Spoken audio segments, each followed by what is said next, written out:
نصارہ کے کرسمس کی طرح یا ہندوؤں کی ہولی اور دیوالی کی طرح کوئی رقص و سرود کی مجلسیں برپا کرنے کا نام نہیں ہے، ناؤ نوش کی مجلسیں برپا کرنے کا نام نہیں ہے۔ خوشی منانا یہ انسان کا فطری تقاضا ہے۔ اس حدیث پاک میں آتا ہے،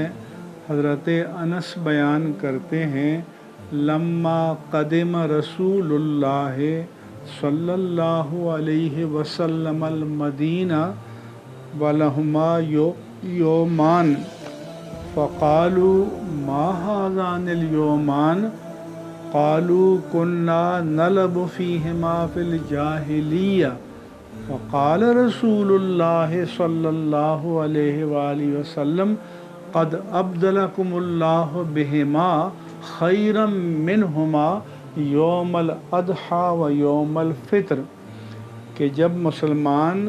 مکہ مکرمہ سے ہجرت کر کے مدینہ طیبہ تشریف لے گئے تو وہاں پر سال میں ان کے 2 دن جو ہیں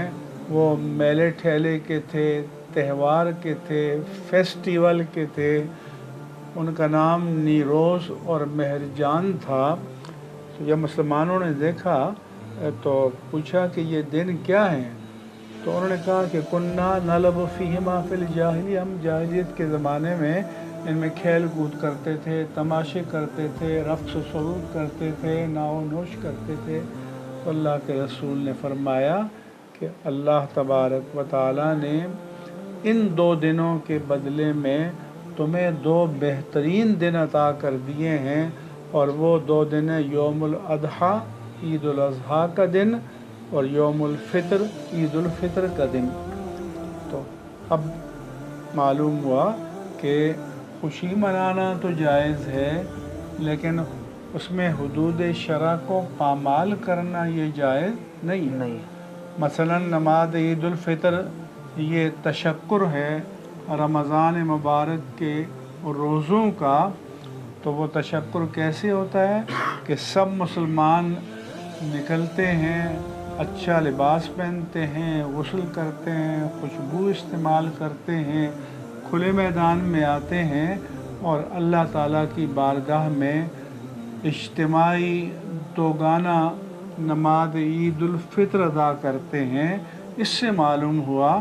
کہ مسلمانوں کی خوشی کی معراج اللہ تعالیٰ کی بارگاہ میں جمعیت کے ساتھ، اجتماعیت کے ساتھ سربسجود ہونا ہے۔ کسی علامہ اقبال نے کہا تھا کہ عید محکومہ عید آزادہ شکوہ مؤمنی اور عید محکومہ ہجوم مومنی، کہ آزاد لوگوں کی عید کیا ہے کہ مسلمانوں کی جمعیت کا، شکوہ کا اور وقار کا اظہار ہو، اور محکوموں کی عید کیا ہے، ایک انڈسپلنڈ اور بے ہنگم اور غیر منظم ہجوم ہے کہ جس کی کوئی سمت متعین نہ ہو۔ تو اس لیے ہماری عید تو کیا ہے کہ اللہ کی بارگاہ میں سجدہ تشکر بجا لانا، دعا کرنا، عبادت کرنا، ایک دوسرے کے ساتھ میل ملاپ کرنا، اور عید الاضحیٰ کے موقع پر حضرت ابراہیم و اسماعیل اور خاتم النبیین سیدنا محمد الرسول اللہ صلی اللہ علیہ وآلہ وسلم کی سنت کو ادا کرتے ہوئے قربانی کرنا ہے۔ کیونکہ حضور سے صحابہ کرام نے پوچھا کہ ما ہذہ الاضاحی یا رسول اللہ، یا رسول اللہ صلی اللہ علیہ وسلم یہ قربانیاں کیا ہیں؟ تو آپ صلی اللہ علیہ وآلہ وسلم نے فرمایا کہ سنت ابیکم ابراہیم، یہ تمہارے باپ ابراہیم کی سنت ہے۔ صحابہ نے عرض کیا فما لنا فیہا یا رسول اللہ، یا رسول اللہ صلی اللہ علیہ وسلم ہمارے لیے اس میں کیا ہے؟ فرمایا بکل شعرۃ حسنہ، قربانی کے جانور کے ہر بال کے بدلے میں تمہیں نیکی ملے گی۔ من ازکیہ فمسوف یا رسول اللہ، جو روئے والے اون ہیں، بھیڑ ہے، دمبا ہے یا گائے وغیرہ ہے فرض کرو، تو فرمایا کہ بکل شعرۃ من الصوف حسنہ، روئے کے ہر بال کے بدلے میں اللہ تعالیٰ تمہیں نیکی عطا فرمائے گا۔ تو اس لیے اللہ کی بندگی بجا لانا، پھر دوست احباب کو اگر قربانی کی ہے تو گوشت کا تحفہ دیتے ہیں، رشتہ داروں کو دیتے ہیں، ایک دوسرے کے ساتھ کی دعوت کر لیتے ہیں، مل بیٹھتے ہیں۔ تو اسلام کا تصور عید یہ ہے۔ ماشاءاللہ، جزاک اللہ مفتی صاحب، اور انتہائی ہم مشکور ہیں اور آپ تشریف لائے۔ آج آپ کی چوائس یوٹیوب چینل کے ذریعے الحمدللہ یہ آواز، یہ خوبصورت آواز آپ کی پوری دنیا پہنچے گی انشاءاللہ۔ جو پیغامات الحمدللہ ریکارڈ کیے ہیں اور جو مفتی صاحب نے ارشاد فرمایا، جو رہنمائی فرمایا، انشاءاللہ ہم ان کو عمل کرنے کی کوشش کریں گے اور ہمیں عمل کرنے کی کوشش کرنی چاہیے۔ ناظرین کرام، آپ کا میزبان راؤ محمد علی رضا قادری، اور یقیناً آپ کی چوائس کے ذریعے بات پہنچی ہمیں الحمدللہ، ثم الحمدللہ ایسی شخصیت ہمارے درمیان موجود ہے ماشاءاللہ، پروفیسر مفتی منیم الرحمان دامت برکاتہم العالیہ،